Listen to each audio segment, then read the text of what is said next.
Hey everybody, thanks for tuning in. Today we're going to replace the window regulator on my 2002 Porsche 911.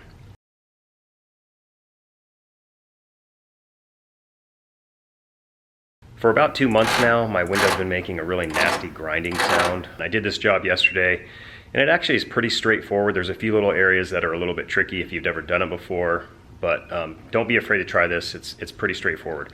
So with this job, it's very important to disconnect the negative on your battery. Mostly when you're dealing with the airbag, just so you don't accidentally set that thing off. That'd be a bad day. But you do need to have the battery going so you can manipulate the window throughout the process. So I'll show you all that stuff. But again, questions or comments, leave those below, and hope this helps you out. Step one, you're going to use the interior tool and pull off that top triangle. You're going to remove the light, the airbag label, and then you're going to need a Phillips screwdriver to get the one screw that's behind the door handle.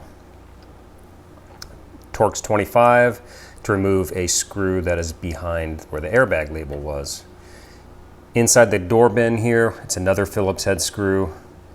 Just get that one out. It's plastic, so be careful with it. Now we're going to use the interior tool again and pry around the little spots all around the door. You could probably use your fingers and just pull that open, but just be careful. The last thing you need to do here as far as with the tool is prying off this door handle section, which is a little bit tricky to get started. Underneath here, there's going to be 2 bolts that we need to remove. So these 2 bolts, you have a long one on the bottom, a shorter one on top, Torx 27, and you just want to pull these guys.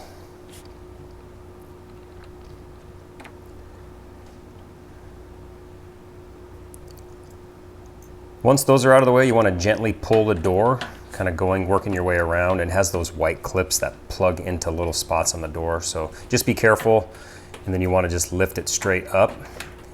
And when you lift it out, you got to disconnect 2 things: the door lever, and then also, I've been calling them micro switch. I don't know if that's what those are or not, but there's basically 2. One's black, and the other one has a white head on it. Just be very careful. For some reason, the white one on mine came out kind of strangely. I tried to get it out, and then it must have just come out on its own. I was able to get it back in for the most part, but not perfectly. In a second here, I'll show you how to do the door handle. So these are the little micro switches I was talking about, and that white one is a little bit goofy. The other one unplugged pretty straightforwardly. And this door switch cable is actually pretty straightforward as well.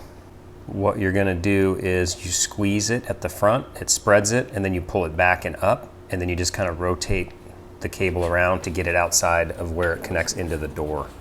Now you're going to start very carefully pulling off this gray piece. Mine had never been off, I don't think. It was still pretty sticky, but if you just take your time, it may tear a few little spots, but just take your time and you'll get them off. There are 4 bolts that hold the airbag compartment in right there, and then there's 6 bolts that hold the speaker surround in. So you're going to need to remove those. And I apologize, I think this is a 10mm socket, I can't remember. And then you're going to gently undo the airbag. And I already mentioned earlier, my negative cable is disconnected right here. You're going to use this Torx to remove the 6 screws that are on the speaker surround.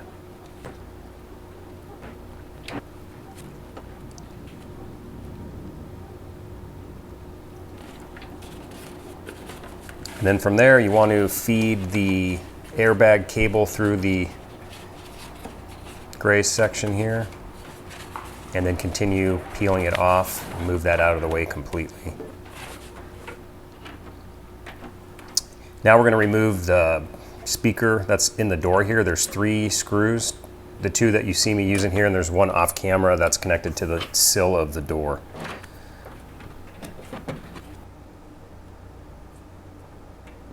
The window is all the way in the lower position. I have the battery connected again, and I'm using tape to mark where the bracket holds the window. And you want to do that on both sides, and that'll help you get the window basically back where it needs to be. And doing that, I did not have to adjust anything by following my marks. These 3 nuts here are for the window regulator motor that you have to disconnect later.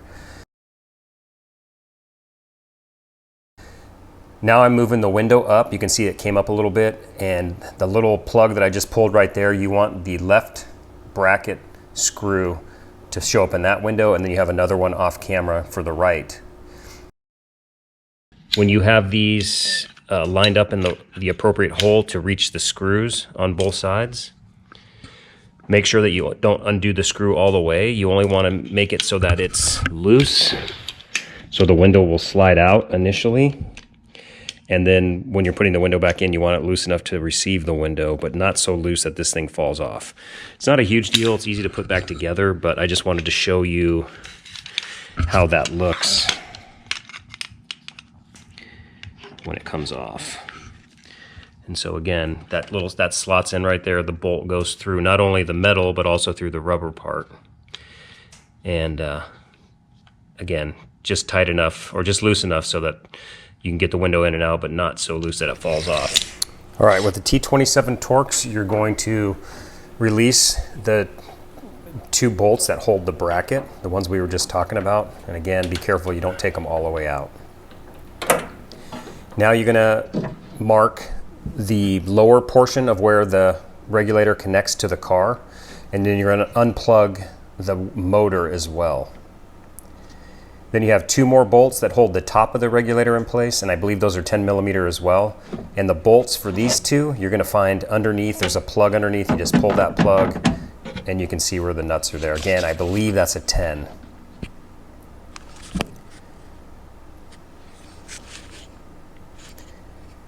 Now with the 13mm, you're gonna actually disconnect those long bolts that hold the motor to the regulator, because we're gonna obviously save the motor and we're gonna keep using that. My motor is fine.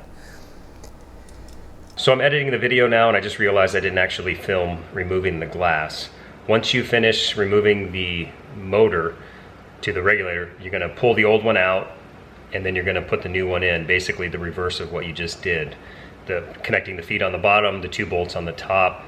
And then the way I set it up is I actually had the window, the brackets that hold the window all the way to the bottom, so that the window, when you feed it through the glass, you can see it at the bottom, you can line up your tape marks. That seemed to be the easiest way for me. I tried it in different spots, but that worked out the best.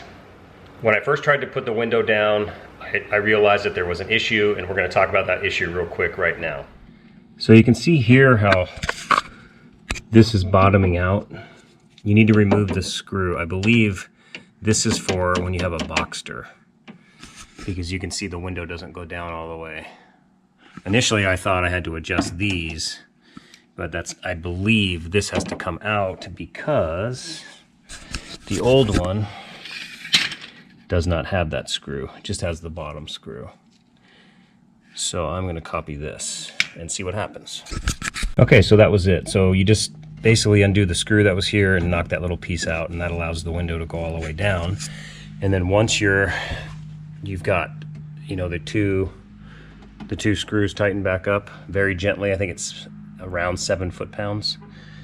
Then you take it all the way to the top, hold the button down when you get to the top, and then it'll set itself to where it's supposed to be. And right now it's working very well. So next step, we're gonna put the speaker back in, which is this whole crazy module. I don't really understand that. It must be just to amplify the sound. There's also a speaker surround, which is this guy. And we got to put the airbag back in. So be aware, if you plug your airbag back in while after the battery's been disconnected, you're going to get a warning light in your dash. And the only way to get that done is to use a code reader that is Porsche specific, or that can read the Porsche trouble codes. I tried to use mine that's just a basic code reader, and it did not fix it. So I'll have to swing by Porsche, or I'm going to try AutoZone, one of the other places that's close by, to see if their code reader can take care of it for me. Speaker, then we're going to put the panel back on, this little plastic thing, see how well we can get it to stick again. And then then I think the airbags after that, and we'll kind of go from there. All right, speaker, you've got the one little guy here. These are short, and then these 2 over here are a little bit longer. The speaker surround goes on top of this, and then the speaker wire plugs in over the gray pad as well. So when you're putting the gray pad back on here, make sure that you feed your airbag wire through here. The micro switches for the door just come through this little section. Then you've got your 4 bolts for your airbag. As I probably mentioned earlier, do not work on the airbag while your battery's attached. Getting hit with an airbag does not even remotely seem interesting. So my battery's unplugged right now, and I highly suggest you do the same when you're working on this, as I'm sure I hopefully mentioned earlier. Speakers on, speakers plugged in. We've got the pad pretty much positioned where it's supposed to be. Micro switches, we got the airbag back on, and that's pretty much it. I'm gonna button up this panel, and basically I got to put the light on, reattach the door latch, and then plug in the micro switches.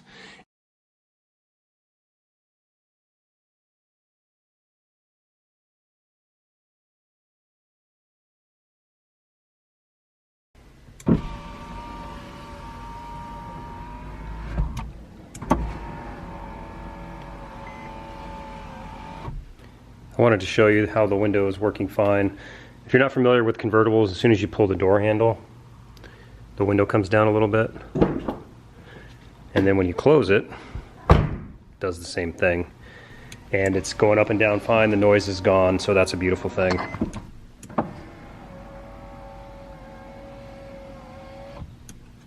So this is one of those jobs that I think if you had done it before, you could probably knock it out in about an hour. But this is my first time, so it took me like 2.5 probably. And I was having trouble with there's that little screw that goes behind the silver airbag logo was just fighting me. And it fell behind the door like 3 times. So I had to pop the door panel off 3 times at least to get that screw back in. And if it wasn't for that, it would have been a lot faster, but that was the big thing. So the window's working fine. Overall, not a bad job at all if you take your time and you just have the right tools. So as always, if you have questions or comments, leave those below. I'm good about getting back with emails and or responding to comments. So whatever's easier for you, take care, and thanks again for watching.